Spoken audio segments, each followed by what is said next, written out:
Empatinya mati sih Pak kalau aku Empatinya bilang. mati? Ya, orang selalu dimunculkan narasi bahwa kamu harus bertahan hidup dan harus mementingkan dirimu sendiri in every place. Jadi akhirnya ya tumbuh besar ya kalau gua nggak dapet sesuatu ya saya nggak mau ngelakuin, makanya inisiasinya kan mati. Gitu, kayak hidup tuh ya udah tentang dirimu, all about you, akhirnya itu jadi problem kan Pak buat semua orang.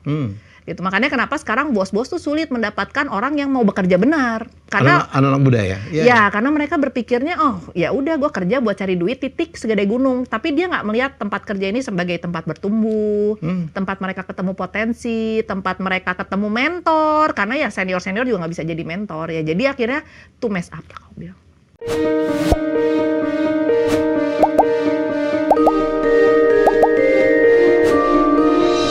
Ya ini apa ya, narasumber yang saya ngincer tuh, begitu tampil saya ngeliat videonya di TikTok, damn.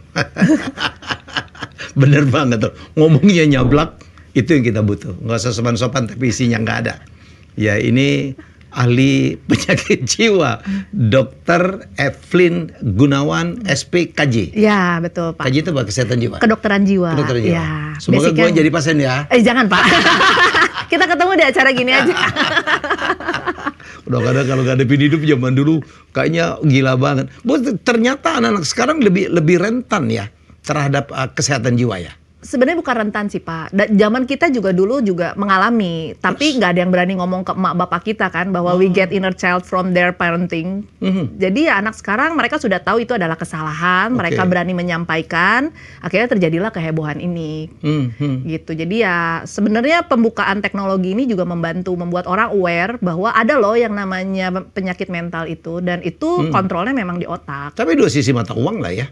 Jangan-jangan keterbukaan teknologi itu yang membuat juga mereka mental illness ya. Betul, sometimes kadang akhirnya jadi self-diagnose sih Pak. Sebenarnya kalau kita cari mereka bukan perjalanan depresi atau apa, ya mungkin ada masalah dari proses parenting, trauma, pola asuh orang tua yang cenderung otoriter, turunan dari emak bapaknya zaman dulu. Betul, yang mereka nggak bisa terima itu sekarang. Karena masa udah berubah. Ya masa lebih berubah. Betul. Tapi sebenarnya kalau aku melihat Pak, sometimes kita memang perlu pola asuh yang seperti itu sih. Supaya kita nggak mengglorifikasi penderitaan hidup. Karena hidup kan kalau udah bicara real life tuh kan orang senggol bacok ya, terus udah gitu sikut-sikutan di tempat kerja. Kalau kita bikinnya model yang lembut karena pola asuhnya terlalu lembut, ya nggak akan kuat mereka di tempat kerja. Salah juga dong ya. Itu disebut dengan strawberry generation, lembek gitu ya, boy. Cranky, betul. Betul. Dimarahin kabur. Ya, grumpy generation ya. Kalau aku bilang jadi dikit-dikit ngomel. Dulu kita ada all grumpy nih, grumpy, cranky. Waduh. Betul. Jadi kadang ya orang tuanya juga sih sometimes yang terlalu permisif sih Pak. Yang membuat mereka seperti itu. Ya, karena mereka sekarang punya facilities, sekarang mereka secara ekonomi lebih baik. Terus kan kadang orang suka bilangnya, dulu zaman gue susah, moga-moga anak saya jangan susah. Tapi akhirnya terlalu ekstrim tuh, over facilitating. Over facilitating. Betul. Terus over caring. Ya, jadi satu anak pembantunya 3. Belum lagi sama supir pribadinya. Mau gimana ngomong tentang kemandirian kan kalau begitu? Iya. Belum umur 17 udah dikasih mobil ya. Iya, belum lagi tas brandednya. Yang patat orang sama tasnya aja lebih mahal tasnya. Jadi kalau duduk kita harus ngalah sama tas orang tuh Pak sekarang. Kurang ajar ya. Pantatnya orang tua lagi. Iya kan, tetap aja lempengin tas gue jangan kena. Bu. Saya pernah marah banget. Jadi Pekanbaru saya lagi abis IO-nya PON tuh. Wah, gue capek banget tuh. Saya IO, saya chairman IO. Mau terbang dari Pekanbaru, saya tuh perlu tidur. Saya nggak tidur dong. Kan sampai apa sih? Itu anak-anak muda itu yang pengisi acara tidur tuh. Gue paling nggak suka di bandara ada tempat duduk 3 berderet dipakai tidur. Atau dia sendiri Bu, di sini dia kasih tasnya, terus tangannya begini. Hey, come on. Dan gilanya apa? Kita lewat biasa aja tuh. Belum lagi kopernya di depan, kakinya naik Pak. Dia lain malah harusnya permisi gitu ya. Ini gejala apa sebenarnya Bu? Empatinya mati sih Pak kalau aku Empatinya bilang. mati? Ya, orang selalu dimunculkan narasi bahwa kamu harus bertahan hidup dan harus mementingkan dirimu sendiri in every place. Jadi akhirnya ya tumbuh besar ya kalau gua nggak dapet sesuatu ya saya nggak mau ngelakuin, makanya inisiasinya kan mati. Gitu, kayak hidup tuh ya udah tentang dirimu, all about you, akhirnya itu jadi problem kan Pak buat semua orang. Gitu. Makanya kenapa sekarang bos-bos tuh sulit mendapatkan orang yang mau bekerja benar. Karena anak-anak muda ya. Ya, karena mereka berpikirnya, oh ya udah gue kerja buat cari duit titik segede gunung. Tapi dia nggak melihat tempat kerja ini sebagai tempat bertumbuh, tempat mereka ketemu potensi, tempat mereka ketemu mentor. Karena ya senior-senior juga nggak bisa jadi mentor ya. Jadi akhirnya tuh mess up lah kau bilang. Ibu ngomong nyablak itu dari mana sih belajarnya? Ini basic, ini mungkin basic mata ya Pak, karena saya dari kecil. Apa maksud basic mata? Karena orang tua saya itu kan pedagang Pak, kami itu keluar dari keluarga pedagang. Dan keluarga kami ekonominya dulu tidak semapan sekarang lah ya. Jadi ya hidup tough itu memang sudah terlahir, mungkin lahir juga tanpa privilege gitu Pak. Jadi harus dagang, gimana sekolah tuh dagang juga. Terus udah gitu bicara tentang money. Jadi ya terbiasa untuk nyablak ini. Terus hidup udah banyak drama Pak, mau apa lagi yang didramain lagi. Saya betul lihat video, wah ini harus jadi tamu saya. Gue suka gayanya ngomong. Kalau ilmunya oke juga sih, cuman kalau ilmu ya banyaklah barangkali yang lain ada ya. Yang profesor. Ibu S2 ya? Saya lagi ngambil doktoral sih Pak. Tapi stres juga saya gara-gara doktoral ini. Aduh, nasib tuh Pak gara-gara COVID saya kena. Aduh. Oh karena COVID? Enggak, kan saya waktu pertama kali mau doktoral tuh saya mau ngambil penelitian tentang mahasiswa stres, Pak. Terus COVID lockdown kan mahasiswa dipulangin tuh Pak, yang dari asrama tuh kan dipulangin. Ya nasib buruk kan Pak, mau nungguin kapan. Promotor saya sangat ini loh Pak, sangat optimis. Tenang Elvin, ini kayak batuk pilek. 6 bulan juga beres, mereka akan kembali. Saya tungguin 6 bulan. Kok ada wave delta nggak jelas, muncul lagi Omicron. Akhirnya pindahlah ke tikus Pak. Ternyata bikin tikus depresi itu lebih susah Pak daripada manusia depresi. Ya gitu. Akhirnya lolos, tikus saya bisa depresi sekarang Pak. Oke. Tapi benar ya Bu ya, gejala. Saya pikir sih ya, dulu tuh kita enggak lah Bu, kita mungkin juga nggak ada medsos, nggak membuat kita apa ya. Sekarang ada anxiety, ada apa lagi, ada FOMO yang membuat bertambah-tambah tuh beban sebagai anak yang hidup di era sekarang ya Bu. Karena banyak dilabel sih Pak. Dulu zaman mungkin kita seangkatan ya Pak, zaman-zaman susah jahiliyah hidup kan gitu ya. Kan mungkin ngalamin ya, mau kita ngeluh juga lihat orang tua kita juga hidupnya udah berat. Jadi kita mau ngeluh juga malu. Gitu. Terus ngelihat teman-teman sarua ripuhna kan gitu, sama ripuhnya. Jadi mau ngeluh juga kita senasib. Nah, sekarang kan ekstrim banget Pak ekonomi tuh. Dari yang kaya ke yang miskin ekstrim banget. Ya wajar lah orang tanya tentang privilege. Orang tanya kenapa gue lahir kayak gini gitu. Jadi ya memang sometimes hal-hal seperti itu sih yang tidak ternotis. Bu emang apa Dok, anak-anak gitu yang jadi pasien gitu nggak ngeri gitu atau nggak takut dokternya ngomongnya nyablak? Tapi anak sekarang karena mereka suka. Tapi anak sekarang tuh banyak loh Pak yang berobat, dan mereka menyadarkan orang tuanya bahwa mereka harus berobat. Walaupun sebenarnya sometimes kadang orang tua tuh nggak nyaman ya Pak anaknya berobat ya. Kayaknya gagal gitu ya. Kalau Pak aku mau nyari psikolog gitu kayaknya gagal gitu. Jadi dapat kan Gen Z. Kenapa orang tua nggak mau ngajak anaknya ke psikiater itu? Suara hati Pak Yahya tuh suara hati mama bapak-bapak. Karena ngerasa gue mendidik sudah sebaik mungkin, fasilitas terbaik mungkin gitu ya. Terus apa yang kamu kasih juga yang dulu saya nggak dapet. Kayak ngapain sih lu masih ngeluh? Tapi ternyata kita lupa loh Pak, manusia tuh butuh sentuhan emosi. Nggak cuman harta, nggak cuman privilege ya. Benar, nggak butuh tas branded yang lu beliin. Mereka butuh orang tua yang mau makan malam bareng, yang caring dan nanya kayak apa yang kamu butuhkan, gimana hari-hari kamu, dibanding ditanya sama online Pak. Mendingan ditanya sama orang tua sendiri. Karena nanti kita nggak kerasa kan anak itu sudah mau pacaran. Kalau kita nggak fulfill mereka dari kecil, ya akhirnya jackpotnya pas pacaran dapatnya yang pusing-pusing Pak. Gitu ya? Lebih pusing menyuruh anak sekarang putus Pak daripada kita memberikan waktu lebih untuk mereka sebenarnya. Gitu. Kalau dia terpilih yang salah ya?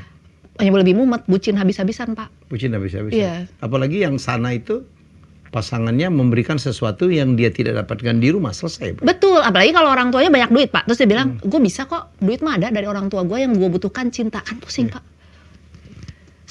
Arti dia nggak dapat cinta dari rumah? Nggak dapat cinta. Jadi kayaknya ditungguin sama pacarnya di depan naik motor aja kelepek-kelepek Pak. Padahal mungkin dia naik Alphard.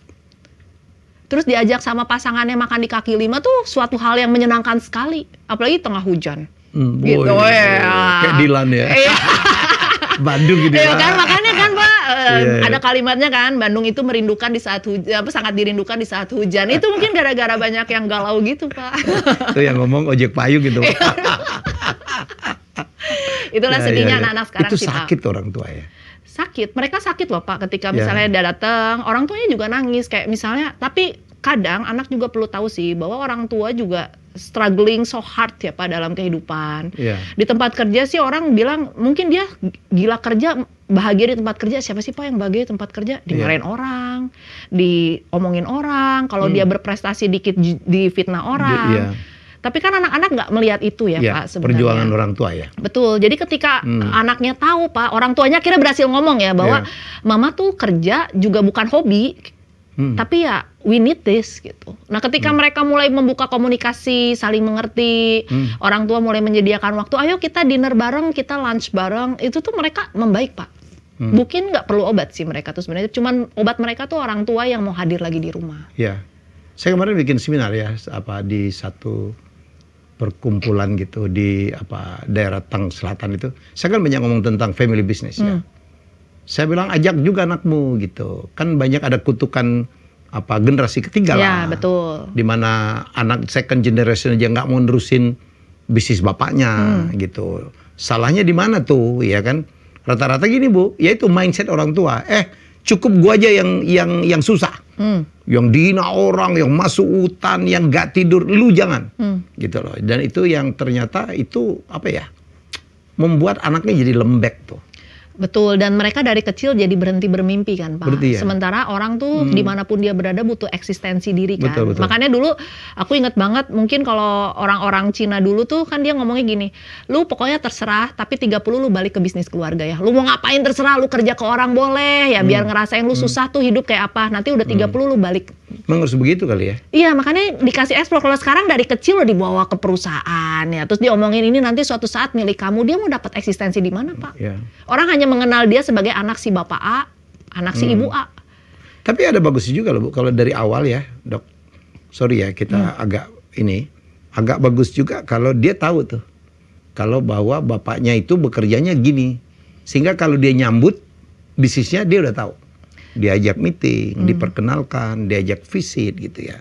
Tapi ada juga yang teori mengatakan mendingan keluar dulu, lu rasakan dulu dimarahin orang, lu rasakan dulu belajar beneran dari bawah, nggak langsung ke atas gitu ya.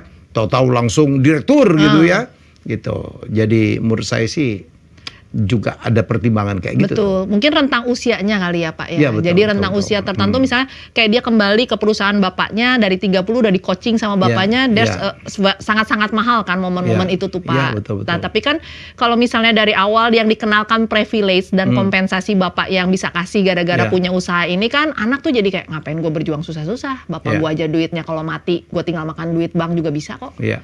Nah itu yang akhirnya membuat orang nggak mau punya nggak punya standard of excellence lagi dalam hidup. Apalagi bapak ibunya sama tuh ya, semuanya membuat dia nyaman gitu. Betul. Ya jadi dia anaknya nggak terlatih untuk menghadapin persoalan dong ya. Betul. Nggak terlatih untuk struggling. Ya dan dia nggak punya problem solving yang baik kan Pak, karena otaknya nggak jalan. Kalau ketemu masalah panik, terus nanti emaknya nyediain banyak orang bantu nyelesain masalah dia. Bikinin PR. Ya bikin PR. Kalau dapat nilai C gurunya yang dimasukin masalah kan, tiba-tiba rektornya telepon, kenapa anak ini dapatnya C, kan pusing lagi Pak kepala dosennya gitu. Jadi kadang over treated orang tua nih akhirnya mengancam orang lain, dan akhirnya membuat anak merasa semua masalah selesai kalau orang tua gue turun gunung. Pusing tuh Pak kalau udah kayak gitu.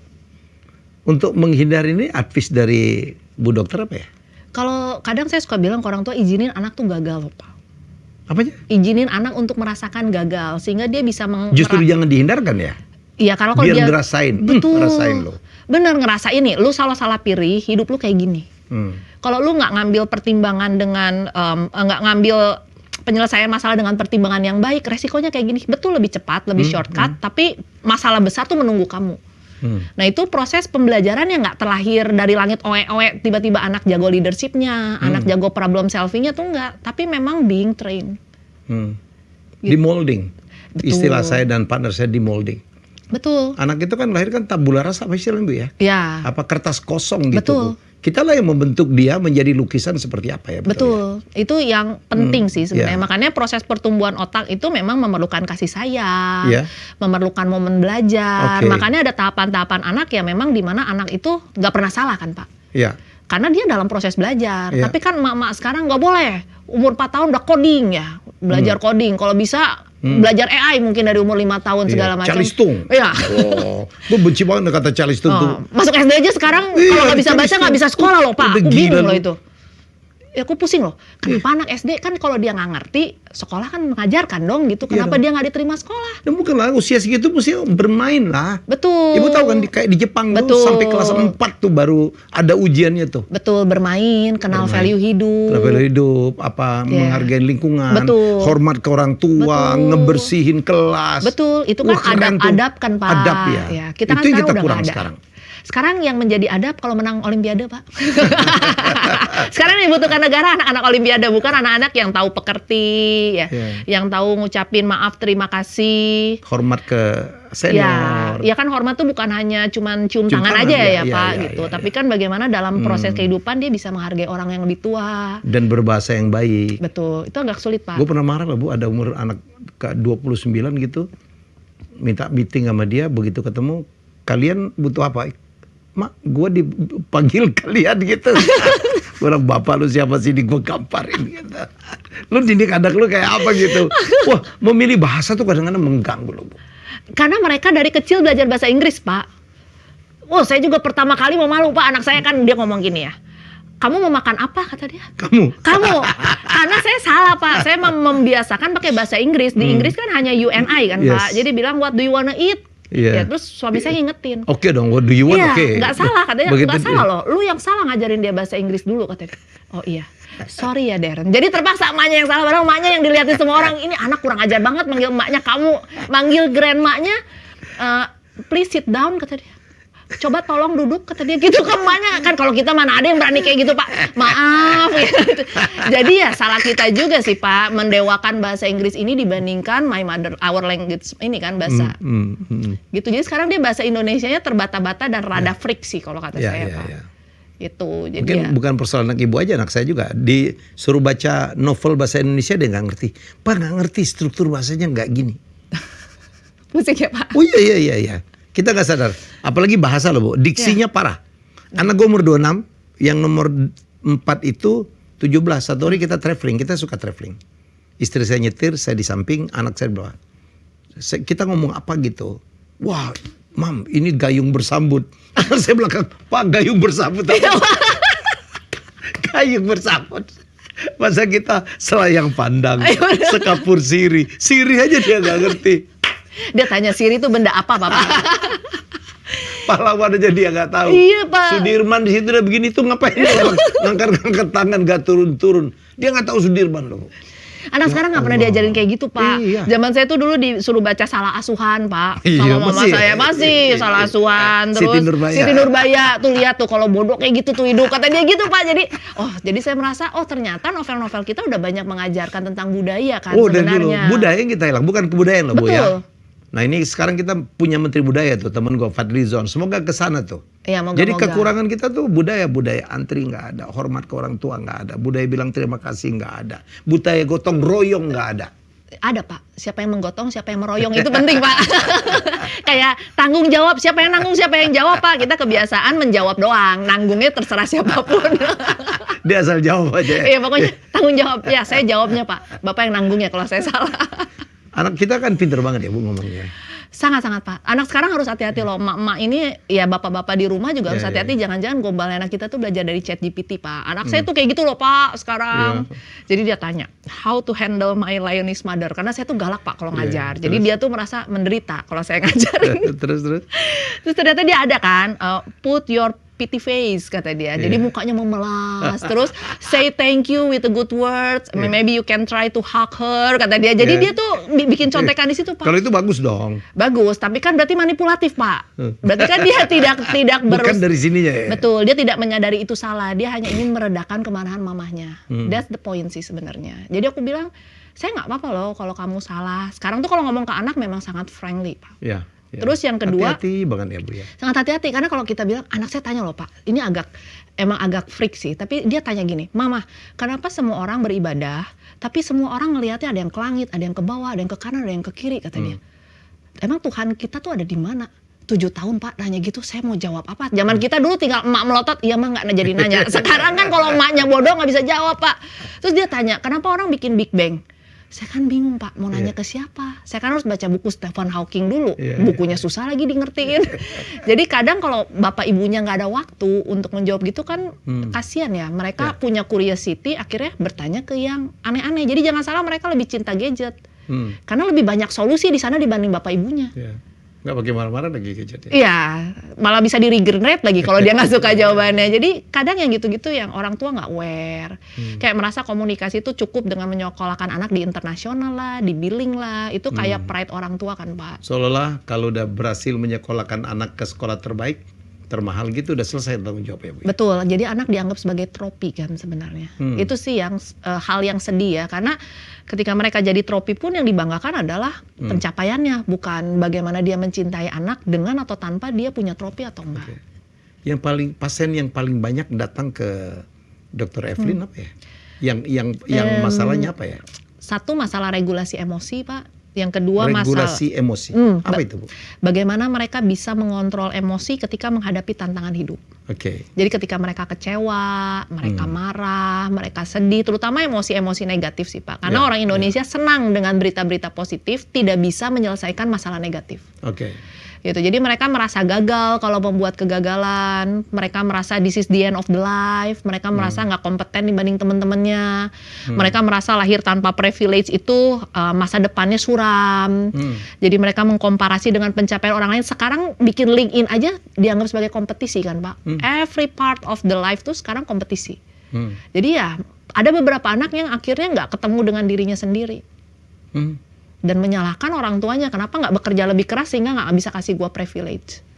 Segitunya? Segitunya Pak, sampai saya bilang ini, sebenarnya hal terbaik dengan tidak punya privilege adalah kamu bisa bikin takdirmu sendiri loh. Setuju. Karena kalau udah punya privilege, hidup tuh kan lebih hati-hati ya Pak. Karena dia mungkin orang lain lagi main, dia lagi belajar. Mungkin orang lain lagi main bola, dia lagi main tata krama. Nah itu tuh kan tidak dilihat orang-orang. Orang hanya melihat di sosial media, enak ya jadi orang kaya, enak ya punya suami kaya. Nah akhirnya mengingini hal yang tidak layak dia ingini juga. Gitu. Terus yang kedua self-harming. Jadi yang kayak menyakiti diri sendiri, kalau anak sekarang bilangnya ngebarcode. Ngebarcode? Jadi di tangan ada barcode gitu Pak. Atau dia mukulin tembok sampai tangannya bengkak. Atau nyilet gitu ya Bu? Betul, atau dia membuat dirinya sangat kelaparan atau sangat penuh perutnya untuk menyakiti dirinya sendiri sebagai bentuk self punishment karena dia nggak perform dengan sangat baik atau tidak bisa membuat seseorang bertahan dalam hidupnya. Jadi ya banyak sih masalahnya. Belum lagi di tempat kerja, ya dengan tuntutan yang banyak, target yang besar, jam kerja yang terlalu panjang, sehingga banyak orang tua yang stres, merasa pekerjaan ini adalah sumber mata uang dia, tapi dia nggak punya waktu buat keluarganya karena meeting all the time. Gitu. Jadi ya kompleks sih Pak masalahnya tuh. Belum marital life. Jadi memang akhirnya setiap part hidup tuh ada. Tergantung usia ketika dia datang berapa. Nasihat Ibu apa untuk orang-orang ini yang datang? Biasanya saya bilang sih, saya suruh dia membreakdown masalah sih Pak. Biasanya saya suruh dia tulis list masalah dia apa, lalu saya bilang coba bagi masalah internal dan eksternal. Masalah internal tuh kayak saya kurang tidur, saya makan tidak sehat, kurang olahraga, itu adalah internal problem. Eksternal tuh masalah sandwich generation lah Pak, orang tua yang memang nggak fungsional secara ekonomi, atau ada anggota keluarga yang memang kerjaannya bikin masalah, tapi orang tuanya nggak bisa menyelesaikan itu, sehingga adik-adiknya yang menyelesaikan. Masalah marital, masalah tempat kerja itu kan external life sebenarnya. Nah ternyata setelah kita lihat, banyak sekali orang jadi stres tuh karena masalah eksternal Pak. Gitu. Jadi ya akhirnya saya bilang mau diapain? Kalau kamu selama kamu tidak bisa bilang tidak, masalah ini akan datang terus. Kamu jadi pasien saya seumur hidup. Anggap aja kayak saya dapat langganan. Atau misalnya abodemen aja saya. Iya bahagia kan Pak. Saya tinggal bikin aja ya yang subscribe ya seumur hidup. Terus ada lagi yang kedua, biasanya masalah relationship Pak. Relationshipnya udah error, udah masalah, udah red flag, udah nggak layak dipertahanin, tapi saya bertahan demi cinta. Udah mumet yang kayak gitu Pak saya. Banyak yang datang? Iya, paling saya tanya mau sampai kapan. Itu kan kontrak. Itu dia bilang, ya ternyata banyak pertimbangan juga sih orang tidak bercerai atau orang Kalau yang kesel mah kalau pacaran, Pak. Pacaran mah kan kita bisa meretur dia ke orang tuanya ya. Kalau udah nikah mungkin agak susah, Pak. Tapi kalau kalau pacaran kita bisa ya banyak pilihan hidup lah. Terus yang paling kesel kalau dia bilang, kalau saya putus sama cowok ini, Dok, takutnya nggak ada yang mau. Aduh Tuhan, kenapa sih harus merendahkan dirimu sendiri untuk hal seperti itu? Menghina dirimu sendiri. Iya, laki banyak, Pak. Kurang apa? Sekampus ada 20.000, masa nggak ada satupun yang nyangsang? Gitu kan, saya bilang masa sih nggak ada? Ya berarti kan kamu harus memperbaiki diri, memperbaiki grooming kamu, ya cara berpikir kamu, baca banyak buku biar orang teh nyaman ngomong sama kamu. Cantik doang tapi bodoh kan susah, cakep doang tapi belet juga susah, Pak. Tuh, jadi saya bilang ya belajar, upgrade diri, daripada kamu sama yang kayak gini seumur hidup jadi masalah. Dan terus akhirnya biasanya kalau mereka memilih untuk berubah, Pak. Ibu panggil nggak tuh orang tuanya ya, terutama mamanya? Kalau mau datang, Pak, banyaknya nggak mau datang. Banyak mau datang? Banyaknya nggak mau, Pak. Kalau mama zaman dulu tuh keluarnya kurang doa, Pak. Kurang beribadah, kurang bersyukur, kurang iman. Itu kata si ibu. Kata orang tuanya. Iya. Ya kalau bisa mungkin penyebab mental health adalah jin, Pak, kali. Saking nggak mau disalahin ya? Cenderung antara abai atau nggak mau disalahin. Iya. Gitu. Kayak misalnya sebenarnya kan agak sulit ya kalau misalnya anak bilang saya punya masalah mental health karena orang tua saya dalam pernikahannya sering bertengkar. Sementara si ibunya selalu bilang ke semua orang bahwa saya bertahan dalam pernikahan ini dengan segala kekerasan demi anak. Padahal anaknya bilang, gue berharap lu cerai kok dari kemarin-kemarin. Ya itu kan salah satu pukulan buat dia ya, bahwa apapun yang dia korbanin ternyata bukan hal yang dibutuhin anak. Itu cuma buat ego dia aja bisa mempertahankan pernikahan ini. Atau dia nggak sanggup keluar dari kenyamanan yang diberikan suaminya. Ya jadi makanya banyak hal sih Pak dalam kehidupan manusia yang membuat dia jatuh kalau memang fondasinya buruk. Gitu.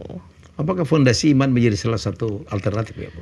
Atau solusi alternatif lagi? Karena kan manusia tuh memang holistik ya Pak. Ada masalah biologis, artinya kita kadang kalau psikiatri tuh kita sampai cari dari zaman perut emaknya tuh seperti apa. Ketika dia hamil anak ini, kondisi emaknya tuh seperti apa Pak? Karena proses berpengaruh banget Pak. Karena proses kecerdasan anak, kepadatan neuron, proses tumbuh kembang dia, kemampuan komunikasi dia itu sangat ditentukan bagaimana ibunya menumbuh kembangkan dia ketika di perut. Dari gizi, kasih sayang, ucapan-ucapan, betul. Karena ketika emaknya stres, kortisol itu akan banjir di badan. Nah, kalau proses hamilnya banjir dengan kortisol, masalah tuh Pak dalam kehidupan anaknya selanjutnya. Yang kedua, kalau misalnya memang pernikahannya berantakan, kita bisa kebayang proses tumbuh kembang dia bukan proses tumbuh kembang yang safety. Sehingga attachment dia memang sudah bermasalah dari zaman dia toddler. Belum lagi kalau bapaknya error, emaknya error gitu. Nah, terus yang ketiga adalah proses tumbuh kembang dia. Karena bapak ibunya tidak berobat dan tidak berubah, mereka tumbuh kembang dalam kondisi yang tidak aman juga. Nah akhirnya ya kalau misalnya kita nggak siap di biologisnya, makanya aku selalu bilang kalau nikah tuh harus siap Pak ekonominya. Ya cuman ya dibully netizen aku Pak. Susah kalau cinta ya. Iya saya dibully Pak sama netizen, dia bilang insya Allah Dok ada rezekinya. Iya betul, tapi insya Allah tuh setahu saya 99% Bu udah ada usahanya. Jangan Allahnya yang suruh berjuang. Nah itu Pak saya dicaci maki loh Pak sama netizen gitu. Terus itu kena sedih lah saya Pak. Mengedukasi itu akhirnya dia komen Pak, berarti kalau miskin nggak boleh nikah. Bukan, tapi yang penting punya finansial yang baik gitu loh. Terus karena anak butuh gizi sih Pak, pernikahan butuh disiapin. Kita butuh ibu-ibu yang sehat, ibu-ibu yang bahagia, suami yang sehat, supaya pulang ke rumah mereka bisa menjadi ayah ibu yang utuh dengan kualitas hidup yang baik. Psikologis, kadang orang tuanya juga nggak selesai dengan dirinya sendiri, sehingga anak dijadikan kompensasi mimpi dia yang tidak tercapai, kompensasi sesuatu hal yang dulu dia nggak dapat, pengen dapat dari anaknya. Terus masalah sosial tempat kita tumbuh, makanya daerah-daerah Bronx biasanya hasilnya juga produknya anak-anak yang bermasalah. Makanya saya stres Pak ada kebijakan zonasi. Lah itu mengumpulkan satu anak bermasalah di satu tempat yang bersama kan kayak bingung. Iya kan Pak? Ya maksudnya kalau daerah Priuk orangnya kayak gitu, zonasinya orang-orang situ juga kan kebayang Pak. Dari Texas lah. Kita juga dari Texas. Dari Brooklyn lah ya Pak, daerah-daerah situ kan. Oh kita kenal nih bapaknya. Oh bapaknya model gini, ternyata satu angkatan pas reunian, dulu di blok mana, pusing lagi itu Pak. Terakhir, itu makanya saya bingung Pak kebijakan itu tuh. Ya kalau di luar negeri yang secara ekonomi sudah stable nggak apa-apa lah Pak. Tapi kalau semua satu daerah sangat padat dengan angka kriminalitas, seksual, pusing lagi. Satu lagi terakhir spiritual life sih Pak. Sebenarnya spiritual well-being ini Kita tidak melihat seberapa sering Anda beribadah, tapi bagaimana Karena Anda nggak melihat agamanya apa juga ya. Betul, karena semua agama pasti punya value-nya ya Pak. Value-nya. Tapi bagaimana kita mengimani dan melangkahi nilai-nilai iman kita dalam kehidupan kita. Semua orang tahu kan jangan nyuri, tapi tetap aja kan ada yang jadi koruptor gitu loh Pak. Gitu. Kalau nasihat Ibu Evelyn ke orang tua apa ya? Untuk ngadapin anak yang begini-begini itu. Supaya anaknya nggak begitu. Yang pertama sih jangan sok tahu ya. Sebagai Jahat ya, orang tua. moga-moga tidak dikutuk setelah ini apa ya. Satu, jangan sok tahu, karena pengalaman hidup kita beda sama pengalaman hidup mereka. Gitu. Terus yang kedua, kita nggak pernah tahu kan struggling hidup mereka tuh seperti apa. Karena orang sampai ngomong mau ke psikiater, psikolog tuh bukan kunjungan staycation Pak. Berarti dia udah di titik terendah dalam hidupnya sampai dia merasa need a professional help. Yang dari rumah udah nggak cukup. Betul, dan jangan, kadang teh orang tua teh insecure. Kenapa dia mau ngomong sama dokter sama saya enggak? Terus saya tanya, Bu, kalau ibu di rumah ya ngomong sama anak ketika anak lagi ada masalah apa? Terus anaknya bilang, suruh ibadah lebih banyak, nyamber Pak anaknya. Terus bilang, ya wajar Bu, anaknya nggak mau ngomong. Atau tiba-tiba jadi adu nasib Pak. Kamu mah segini lumayan, zaman mama dulu. Nah kalau udah keluar kata-kata itu Pak, kiamat itu udah Pak. Di tempat kerja juga gitu kan, di zaman Bapak dulu ya Pak. Wah, pusing tuh. Selesai itu. Selesai Pak, langsung saya bilang gitu, deadlock itu, langsung deadlock udah selesai. Gitu-gitu. Terus yang ketiga ya orang tua yang mau belajar sih Pak. Sebenarnya ketika anak melihat orang tuanya mau berubah, itu tuh anak heal kok dengan sendirinya, healing dengan sendirinya. Karena dia melihat orang tuanya mungkin dididik oleh kekerasan, oleh masalah, oleh kekecewaan, tapi mereka mau belajar dan mau berubah. Gitu. Jadi ya kadang hal-hal seperti itu sih yang kadang suka saya omongin.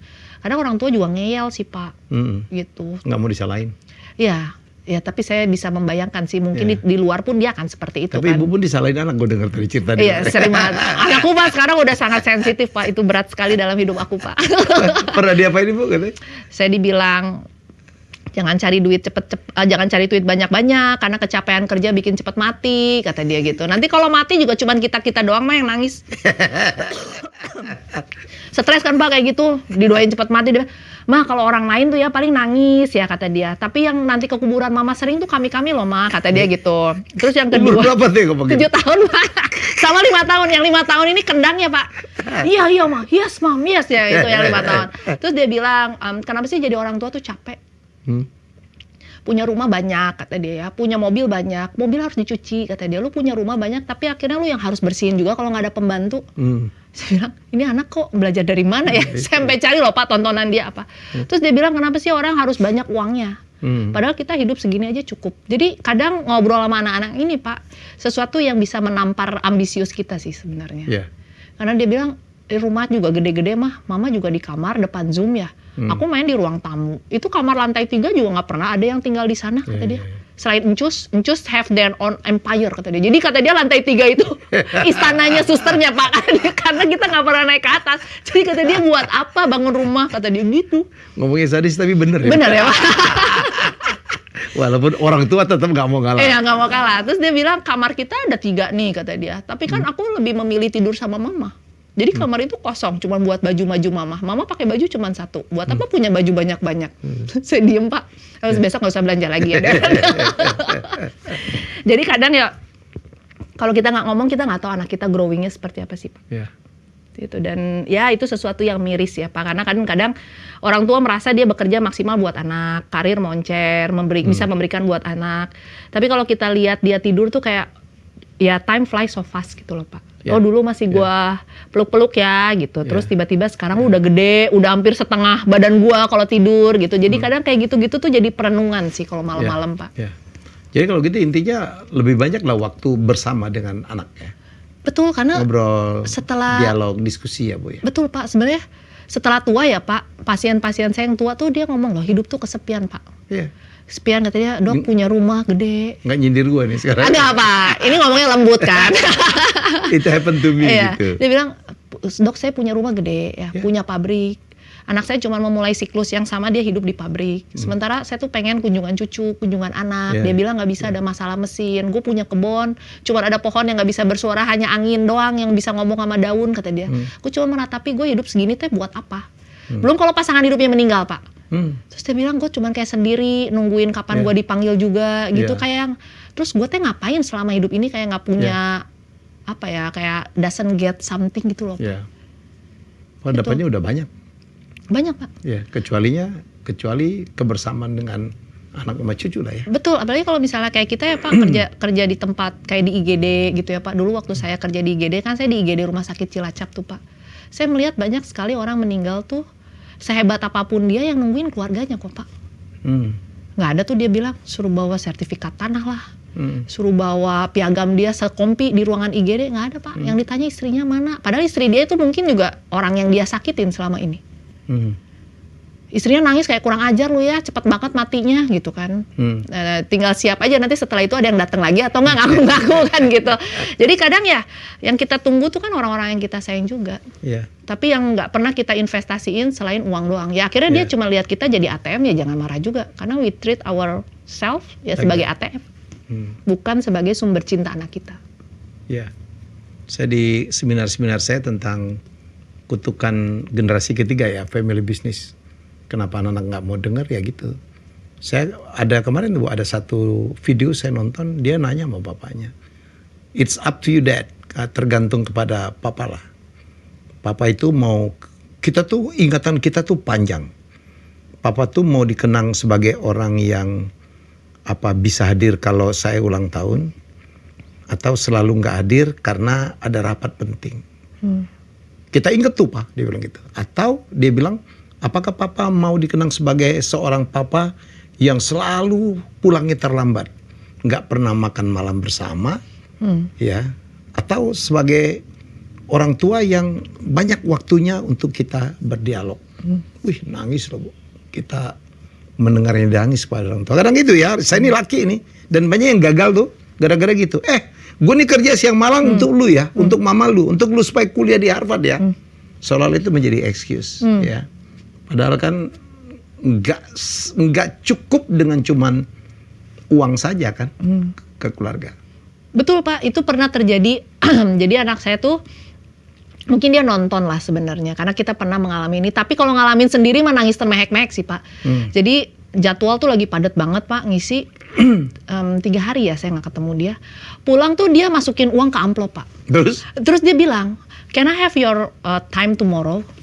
Sedih banget loh Pak, padahal kalau dilihat uangnya cuma 5.000 rupiah Pak, tapi ya ampun Tuhan anakku. Terus kayak gitu dia ngomong besok paginya, Mama you get my message, kata dia.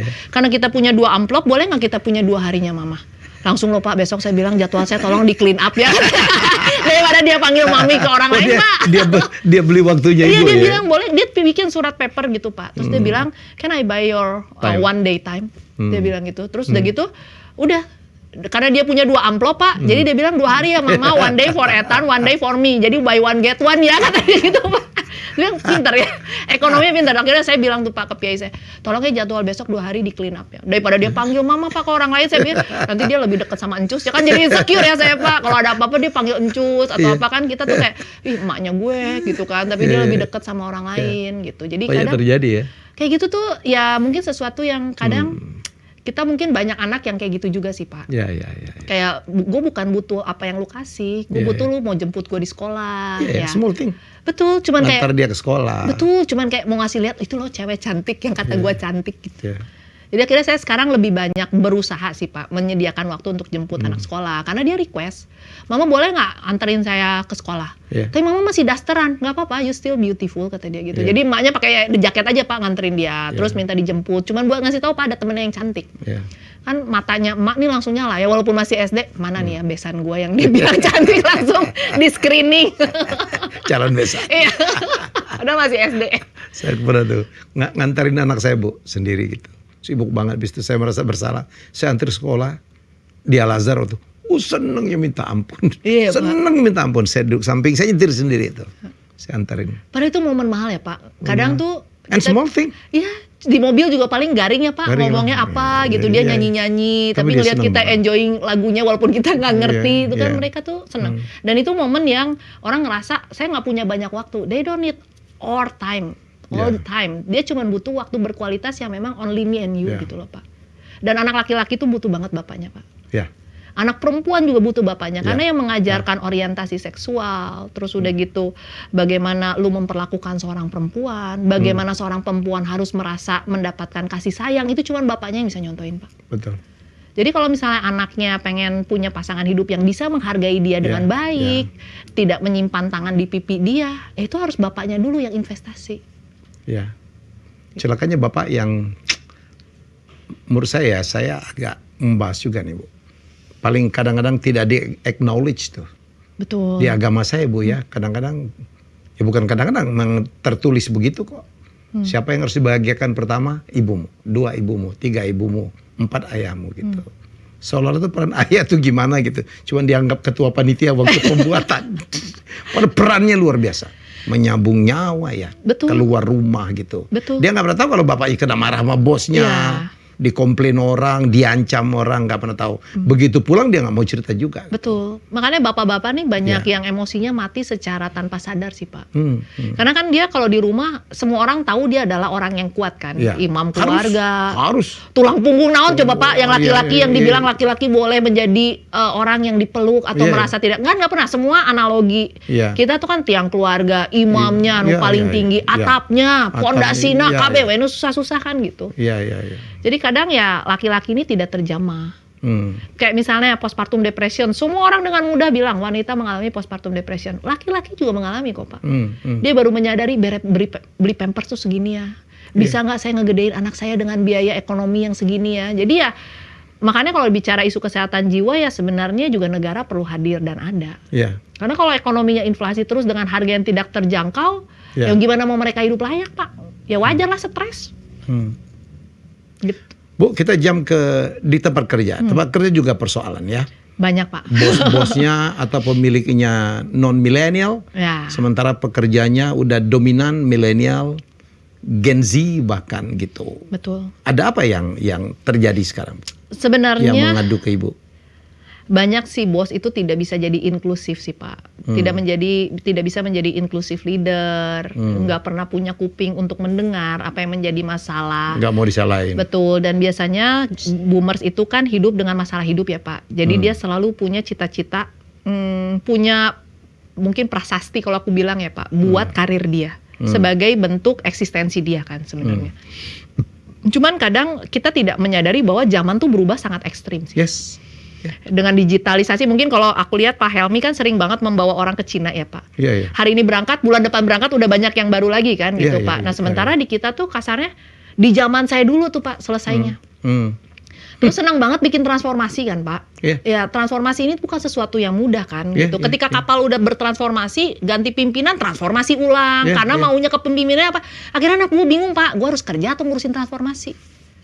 Nah sementara tipe atasannya yang tidak komunikatif, yang boomer itu kan. Jadi kalau ngomong tuh pokoknya harus bisa. Zaman saya dulu dinosaurus atau macam dulu. Iya, zaman saya dulu nggak ada yang nggak bisa. Iya. Tapi udah nggak mungkin Pak, nggak semua juga ada yang nggak bisanya kan gitu. Iya dong.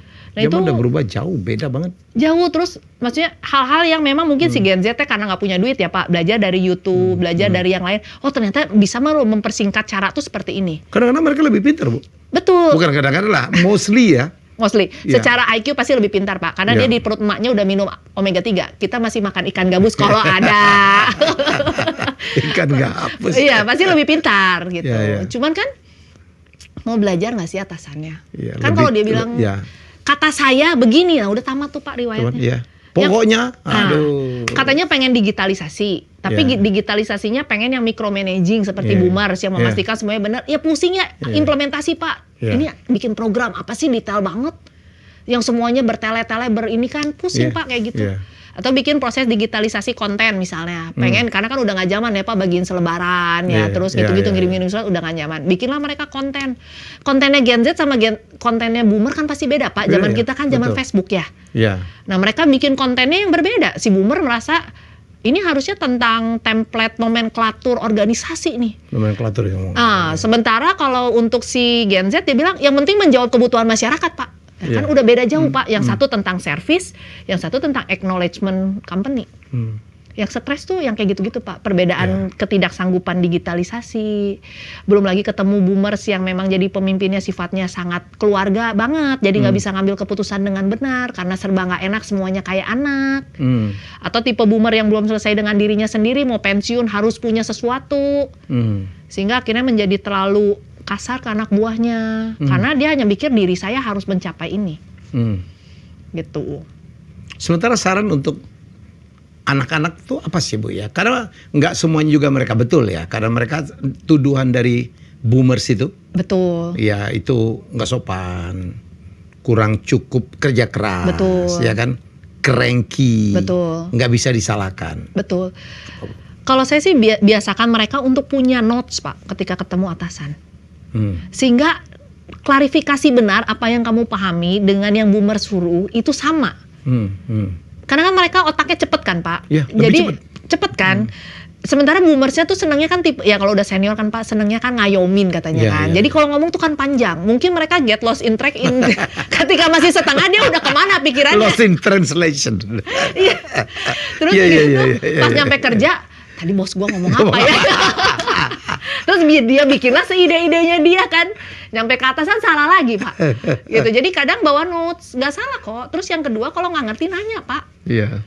Kan belum tentu juga mereka mau nanya ya. Nah mereka nanya ChatGPT, mereka nanyanya ke forum. Lebih percaya. Ya, mereka tanyanya ke media sosial. Ya salah lah, nggak bisa menerjemahkan kan. Karena kan si bosnya nggak ngobrol media sosial. Iya. Terus yang ketiga ya tidak mentoksik-toksikan orang. Pastikan yang toksik itu benar toksik Pak. Jangan kalau orang pemarah langsung dibilang itu orangnya NPD, belum tentu juga. Kalau ente nyebelin ya pasti marah-marah terus. Narcissistic personality Pak. Itu kan konten yang rame banget tuh, dark triad personality. Lagi viral nih. Viral tuh. Karena ada NPD, terus ada Machiavellianism, satu lagi psikopati kan sebenarnya Pak. Itu gambaran dark triad personality. Gila mereka nyampe ya ke begitu-begitu ya. Oh mereka belajar Pak. Jadi mereka tuh checklist Pak. Jadi kalau ngomong sama kita narsisistik, checklist. Saya bilang teh ya udahlah, mau nggak mau. Yang masalah adalah kalau dia menduduki eselon tertentu sih Pak. Iya. Kan teori upper echelon teori itu kan eselon didudukin oleh orang yang toksik, produknya akan toksik semua. Karena orang ini masuk bukan untuk membangun company loh Pak, bukan membangun institusi, membangun dirinya sendiri dan apa yang saya bisa raih di sini orang oportunis kok dia di situ. Nah ya memang ada yang kayak gitu juga, tapi kita juga mesti belajar sih. Kadang judulnya juga kita kerja ya. Yang penting sesuai dengan KPI, yang penting ketika mau tanda tangan kontrak kerja dibaca dulu tugas ente apa. Jadi belajarlah untuk jadi cerdas dan jadi atasan juga harus mau belajar. Betul. Di situ intinya komunikasi lah. Betul. Kalau saya ngajarin komunikasi dan kolaborasi lah. Betul. Karena setiap generasi itu kan punya kelebihan dan kekurangan ya. Betul. Ya saya bilang karena anak muda lu boleh aja, lu lebih pintar saya ngaku. Betul. Lebih cepat, lebih kuat, lebih kreatif untuk era ini ya. Lebih inovatif. Lebih inovatif. Gitu loh ya, lebih digital. Ya kan? Tapi lu jangan lupa lo ya bahwa lu harus respect juga orang tua yang sudah mencapai ini. Betul. Mereka punya network, mereka punya wisdom, mereka punya modal, Bu. Duitnya kan all money lah. Betul. Ya gitu loh. Betul. Jadi lo harus komunikasi lah, berbahasa lah yang baik. Jangan pakai jujurli segala macam gitu ya. Nggak ngerti lah orang tua lah. Iya, makanya saya bilang kalau ngomong sama orang itu didengerin. Saya bilang karena kadang mereka mendengarkan sih Pak, tapi mereka nggak ngerti kontennya apa. Ya orang tuh kan akan senang ya kalau bilang maaf Pak, ada yang bisa saya bantu dibanding lu mau dibantuin apa, kan kesel ya Pak maksudnya. Terus mukanya juga muka yang asem, kan orang juga kesel kali lihat lu mukanya asem, gua bayar lu mahal gitu. Jadi kadang yang gitu-gitu tuh Pak yang saya bilang aduh Tuhan. Komunikasi Bu, komunikasi. Komunikasinya kadang mereka pengennya yang model bapak-bapak yang ngayomin gitu loh Pak. Sementara kan orang ada yang tipenya kan kita harus kenal juga orang. Ini orang memang nggak bisa ngomong galak, ini orang memang nggak bisa ngomong lembut. Kalau dia lembut artinya salah minum obat semalam.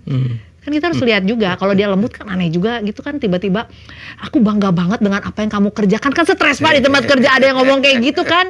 Jadi kadang ya hal-hal tertentu tuh nggak usah berekspektasi, yang penting lu kerja di sini, kerjain secara excellent. Sesuai KPI. Betul, dan harus di atas mediocre ya Pak. Anak-anak sekarang nih kalau gue nggak diapresiasi ya gue kerja seadanya aja. Nah itu kesel Pak. Ngapain habis-habisan? Betul, padahal itu branding dia loh Pak kalau aku bilang. Tapi ada juga, saya kemarin ada beberapa murid saya ngadu. Dia bilang, coach ini anak milenial Gen Z terutama capek kita hargai, dia malah keluar. Karena apa ya, mimpi mereka, purpose of life-nya tuh pendek banget tuh. Betul. Rendah banget. Jadi dia tuh kepengen hidupnya enak, jalan-jalan, kita kasih bonus, dia keluar. Dia mau jalan-jalan dulu. Nanti habis baru cari kerja lagi. Betul, ya tipe anak sekarang impulsif sih Pak. Ya. Karena sistem otaknya memang dibuat dengan proses gadget dan lain-lain itu menjadi sangat reward sistemnya sangat aktif. Iya. Jadi mikirnya reward dulu. Tapi dia nggak belajar untuk memaintain reward ini menjadi lebih stabil. Itu yang menjadi masalah sih. Saya suka bilang, ya nggak apa-apa. Kalau bapak lu duitnya belakangnya ada 19 ya, nggak apa-apa. Lu mau happy-happy juga itu memang mungkin takdir lu bagus. Tapi kalau hidup lu juga cuma dari modal kering M-banking setiap bulan, ya belajar dong untuk stay. Tempat kerja mah nggak ada yang enak Pak, mau kerja apapun. Orang mungkin ngelihat Pak Helmi aja, wah enaknya jadi Pak Helmi sekarang, tapi mau nggak ngelewatin zaman-zaman susahnya Pak Helmi? Gila loh, iya. Iya kan, kalau suruh ngulang aja belum tentu kuat kita ya Pak, maksudnya gitu kan. Kalau bisa, gue ngebayang, dulu gue gila ya bisa kayak gitu kan, mungkin kayak gitu Pak. Tapi kan anak muda sekarang, enaknya jadi Pak Helmi, udah kayak gini. Ya kalau suruh ngalamin juga lu mau nggak hidupnya kayak gitu? Belum tentu mau juga. Dihina ya. Iya, disepelein ya Pak. Sekarang aja kalau ketemu orang. Diajak foto, cewek-cewek. Dulu cowok aja gua ajak foto lari, Bu. Atau ditelepon aja dianggapnya miss call ya Pak. Pakir miss call. Itu kadang yang anak-anak tuh nggak ngerti prosesnya. Terus dia melihat bahwa gue tuh pintar, ilmu tuh gue bisa dapat dari mana aja. Gampang tapi, sekali. Betul. Lu udah ketinggalan zaman ke orang tua. Tapi kadang kita tuh nggak dapat ilmu hidup loh Pak. Makanya kita nggak bisa menghargai generasi senior tuh itu. Ya, kemarin saya bikin kegiatan ya, lintas Melawai. Aduh, saya bekerja dengan Gen Z gitu, Bu. Waduh, capek. Ya, saya juga ada yang bilang, bikin pertunjukan outdoor jam 18.00. Lu tahu nggak? Lu mau didatangin oleh yang organisasi itu tuh.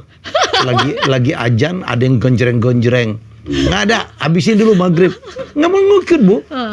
Gue bilang, lu belum lahir, gue nih udah jadi IO. Sampai gitu tuh kita marah, Bu. Tapi gitulah mereka merasa benar, nggak mau disalahin. Betul. Kalau mentok juga nggak ngelapor. Nanti kalau udah di masa orang, barulah Pak gimana ini Pak? Iya. Nggak ada yang nggak nerima gitu dimarahin. Bukan mukanya cembetut gitu, baru kita yang gaji gitu. Iya. Jadi menurut saya sih, anak sekarang tuh susah punya humble Pak. Rasa rendah hati ya, bahwa kalau dibilang tuh yang Dunning-Kruger syndrome itu loh Pak, yang kompetensinya sedikit tapi dia merasa percaya dirinya tinggi banget gitu loh Pak. Nah, Dunning-Kruger. Ya, jadi susah tuh nyari yang geser sedikit kan, yang kompetensinya besar tapi percaya dirinya nggak terlalu tinggi karena dia ngerasa ilmu yang gue punya tuh dibandingkan keilmuan dunia ini tuh nggak ada apa-apanya. Gitu, kadang pusing Pak ketemu yang S2, ketemu yang besar, ya maksudnya yang nama gelarnya aja mungkin sampai 4 nisan kali ya Pak ya. Iya, 4 nisan. Gelarnya dia yang panjang koma-koma itu sama terakhir kan nama keluarga ya Pak. Nah itu 4 nisan tuh Pak. Tuh kadang kalau ngomong tuh, duh nih orang ya, kadang gemes loh Pak saya. Terus udah gitu sombongnya kan selangit kan Pak. Yang kayak gitu tuh, aduh sampai bilang nih kon bener-bener ya kosong tapi tingginya selangit gitu. Kalau bisa langit ke-7 dia hadepin. Itu yang agak susah sekarang Pak, melihat bahwa mungkin ada hal yang orang lain tuh ada sisi pintarnya yang saya nggak tahu. Nasihat Ibu gimana ya? Banyak ngobrol sama orang sih Pak, dan tidak menganggap rendah orang lain karena serendah-rendahnya kita anggap dia ya Pak, at least ada perjalanan hidup puluhan tahun yang dia lewati dengan baik loh Pak. Even ke Mang Beca aja Pak, dia pasti punya pengalaman hidup yang kita nggak bisa beli. Gimana dia gagal at least, atau mungkin dulunya seperti apa. Gitu. Kalau dulu orang tua saya tuh seneng banget ngajak ngobrol saya, diajak ke warung kopi kaki 5 Pak, dengerin cerita orang, dengerin si ibu ini ngebangun bisnis tuh gimana. Jadi kadang saya merasa ya setiap orang punya perjalanan hidup yang bisa kita pelajarin.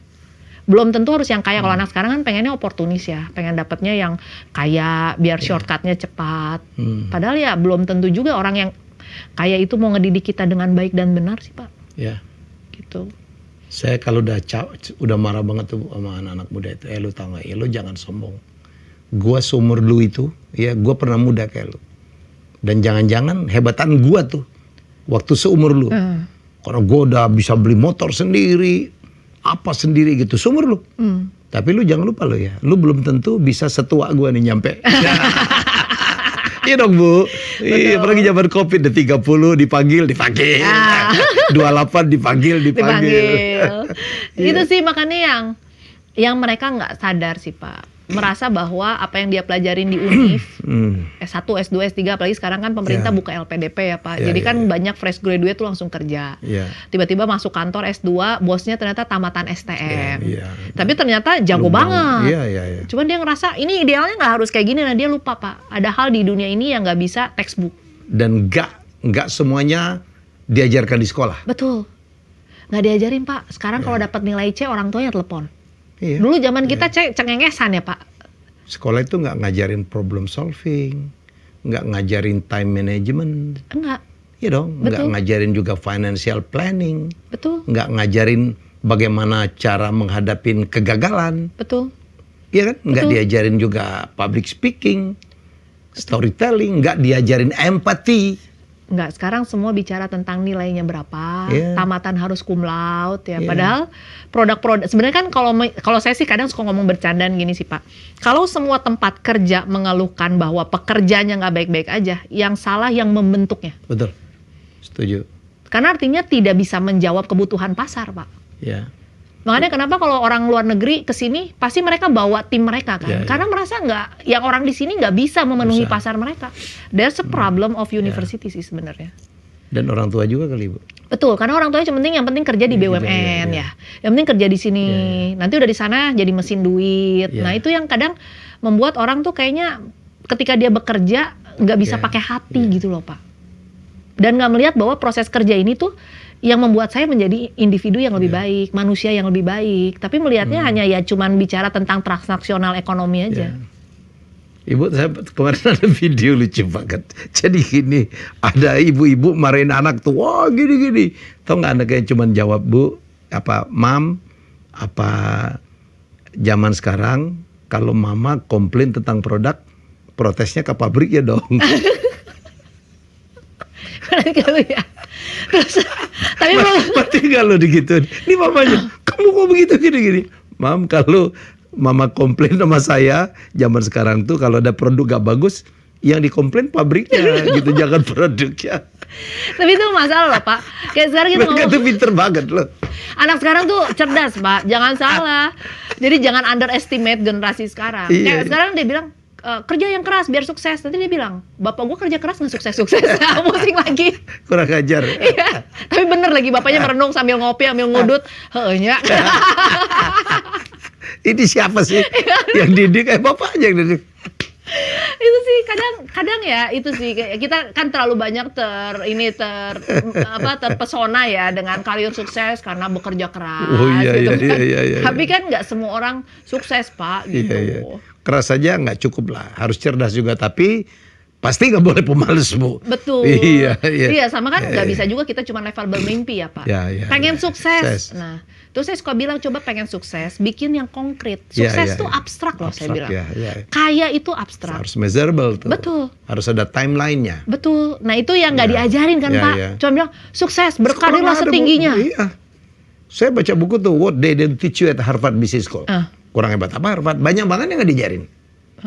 Iya dong. Betul. Ya, nggak diajarin gitu. Oleh karena itu harus porsinya orang tua tuh.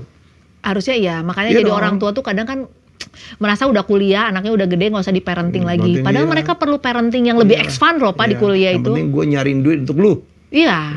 Padahal di sana zaman kompetitif gini kan Pak. Gitu. Udah gitu dikirim ke luar negeri, ya kan sekolah sana nggak mau pulang, kawin sama bule. Pusing lagi kan? Pusing lagi. Tau gitu gue nggak kirim lu ke sana. Terus tanya lagi, siapa yang ngurus gue pas tua? Pusing lagi.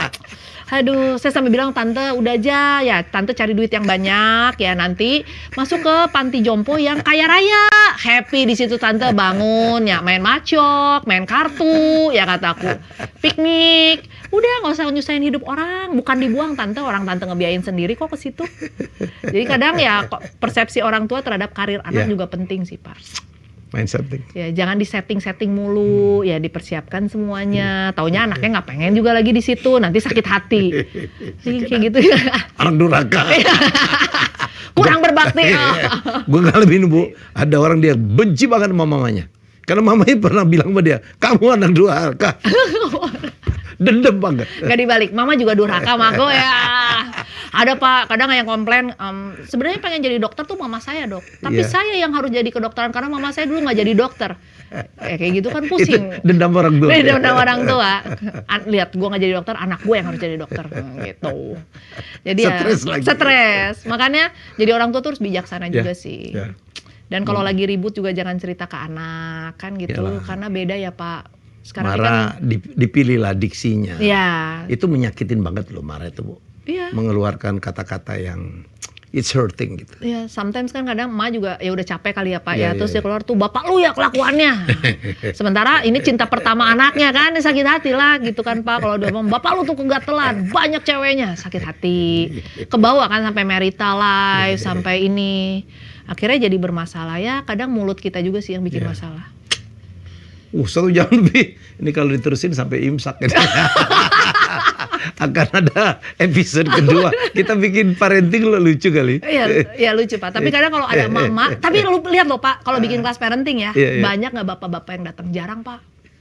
Mama, bapak-bapak. Mulai sekarang, bapak-bapak harus datang. Harus datang. Lo pikir kalau lo mencari harta aja gitu, keluarga lo happy, lo lihat tuh Warren Buffett aja ditinggal sama bininya tuh. Yang satu lagi jangan lupa Pak, yang punya Microsoft. Coba tolong bapak-bapak jangan ditip rangkuman loh Pak. Gue bikin seminar ya, gue bilang, look bapak-bapak, 6 dari 10 orang terkaya di dunia bermasalah keluarganya. Bill Gates cerai, Larry Ellison cerai, Elon 3 kali nikah Bu. Produknya ada lagi bibitnya semua. Belasan anaknya gitu. Warren Buffett kurang apa gitu, ditinggal bini bilang, dia cariin temennya kuliah yang jadi waiter, lo urusin deh laki gue mau ke San Francisco aja ngopi-ngopi gitu. Jadi bisa begitu. Jangan sampai tua kesepian kan Pak. Ya kan, terjadi. Betul. Banyaknya mungkin kalau disebutin satu-satu kan banyak banget ya Pak. Oh iya, gue kesepian dalam arti rumah gue yang besar itu, yang 6 kamar, ya itu tinggal berdua doang. Gue ketemu bini gue, lu lagi. Terus udah sibuk kerja doang lagi kan. Aduh. Ya akhirnya tanpa sadar kan pernikahan jadi mendingin karena kita kerja juga gitu kan. Akhirnya banyak hal-hal yang nggak diperlukan terjadi lah Pak dalam konflik pernikahan. Jadi kebahagiaan gue tuh Bu, kalau anak gue, cucu gue tuh gue kumpulin, dia bikin datang ya. Bentar lagi bikin ini ya Pak, bikin komunitas ya. Komunitas cucu-cucu. That's my dream Bu. Jadi punya rumah komplek gitu, di mana anak gue tuh rumah utama. Terus anak-anak gue itu 4 orang gitu tinggal di situ semua tuh keliling. Kita sharing kolam renang gitu. Ini mah bapaknya nggak mau kesepian ya Pak. Makin tua, makin sukses, kita makin kesepian. Betul. Gue bilang success is a lone journey. Betul. Banyak gitu Bu. Banyak ya. Temannya Elon siapa? Nggak ada. Temannya Warren Buffett nggak ada. Nah itu yang saya ngomong juga Pak ke anak muda sekarang. Saya bilang lu kalau mau sukses, orang yang sukses hidupnya tuh pasti kesepian. Karena dia nggak bisa banyak cerita hidup dia ke orang lain. Makin tinggi gitu kan kita makin diawan kan Bu, makin dingin. Iya kan, makin awan banyak. Harus matiin empati banyak kan, karena ngambil keputusan nggak bisa mikirin perasaan banyak orang kan Pak. Jadi tanpa sadar tuh jadi monster hidup. Nah cuman kan anak-anak ini nggak mau ngerti, pengennya tetap jadi sukses nomor 1, tapi masih bisa hang out. Nah, jadi kan nggak mungkin Pak. Tapi makin lama hang outnya makin berkurang Bu. Dulu kita diajak minum-minum masih punya waktu, diajak jalan-jalan masih punya waktu, diajak mancing masih punya ada waktu. Ya. Padahal mancing merenung doang ya Pak. Iya, apa gitu. Mendingan ke pasar gitu.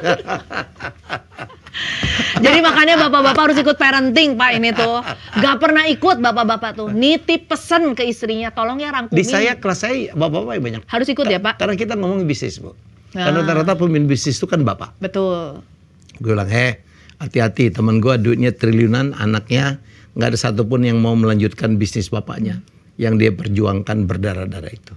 Atau misalnya punya duit triliunan tapi cuman ketemu pas lebaran aja Pak, silaturahmi. Sisanya kalau ditelepon, Pak sinyalnya jelek ya, mati. Atau dia cuma ngirim WA doang. Terus bapak kirim reel. Tahun Pak. Tinggal bapaknya kirim reel, anak yang berbakti. Oke, Dr. Elvin, terima kasih banget. Sama-sama Pak. Waduh, ini nggak salah gue ngundang orang ya. Banyak. Ini kalau Alan Berbarapis kan perempuan katanya punya 29.000 kata-kata, ibu jadi 70.000. Iya, makanya Pak, suami saya lebih baik saya pergi aja, pulang udah capek kan. Oke, banyak sekali kita harus dapat pelajaran ya. Saya selalu belajar dari narasumber saya. Ya, jadi karena saya sekarang memang sedang dalam seneng-senengnya untuk mengajarkan parenting. Karena ibu harus tahu ya, 80% bisnis itu bisnis keluarga. Di seluruh dunia. Dan ternyata memang statistiknya gitu. Ada statistik kalau nggak salah 30-13 Bu. Jadi generasi pertama yang bisa dilanjutkan generasi kedua itu cuma 30%. Dari 30% generasi kedua, yang ke generasi ketiga cuma 13%. Dari generasi ketiga ke berikutnya itu cuma 2 atau 3%. Kan sayang satu perusahaan yang dibikin capek-capek gitu, kemudian berhenti begitu aja. Sementara Indonesia memerlukan perusahaan-perusahaan keluarga yang stabil. Jadi sekali lagi parenting salah satu hal yang harus dipelajari atau dicermatin lah. Jangan cuman gua nyari duit habis-habisan untuk lu, kuno. Ya, parentingnya harus adaptif sih Pak. Sekarang zamannya bukan zaman 28, 45, 65 kan ya. Yang hidup itu bicara tentang bertahan hidup kan. Sekarang tuh kalau kita nggak membangun eksistensi diri di anak, akhirnya dia akan mencari setelah dewasa. Dan kita keriting tuh Pak orang tua kalau kita terlambat masuk ya. Dulu saya mungkin sumber inspirasi saya cuma dari bapak saya. You know, apa yang dia bilangin benar ya benar lah, dogmatis lah. Betul. Bapak saya bilang dulu, Mi, kalau ada tamu jangan keluar ya. Nggak berani keluar Bu. Dan nggak nanya. Kalau anak saya nomor 2 itu, Go, kalau kamu ada tamu jangan keluar ya. Dia bilang, emang kenapa? Aduh, udah selesai. Kalau anak dia bilang emang kenapa? Kalau gue suka kok, udah kelar. Tapi susah Pak, sekarang tuh saya jarang sekali mendengar anak-anak yang kalau ditanya siapa sih role model kamu, my parents. Itu kayaknya mahal banget deh kalau ada di kuping saya Pak. Kayaknya kalah sama artis-artis ya yang kadang aku lihat apa sih ini influence-nya dalam hidup lu gitu ya. Kayaknya enggak. Kenapa? Karena ya enggak pernah ada momen transfer. Karena orang tuanya jarang hadir. Betul. Jangan enggak pernah hadir. Oke, kita jumpa lagi dengan Dr. Elvi. Udah booking nih. Mungkin kita akan ketemu di panggung juga ya. We sharing a lot ya. Thank you dan kita jumpa lagi dengan tamu hebat saya sendiri. Terima kasih. Iya, makasih Pak. Terima kasih sudah menonton Helminya Bicara.